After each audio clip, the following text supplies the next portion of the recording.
Let's start with the 21st example. And what is said in this example?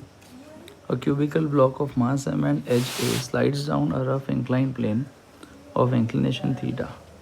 So here this is the block and it is in equilibrium, dynamic equilibrium, because it is sliding down with a constant speed. So as it is sliding down with constant speed, it means all the forces are cancelling each other. The component of the weight mg sine theta is acting here. The frictional force is acting here. As the block is going with constant speed, then obviously the value of frictional force is mg sine theta itself.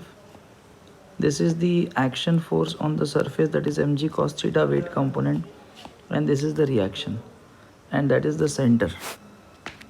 Now if you want to find the net torque about center, so it is but obvious there are three forces, of which the torque due to force mg sine theta would be 0. Torque due to normal reaction would be 0 because it is passing through the center line itself, and torque due to mg cos theta is also 0 because it is again passing through the center line.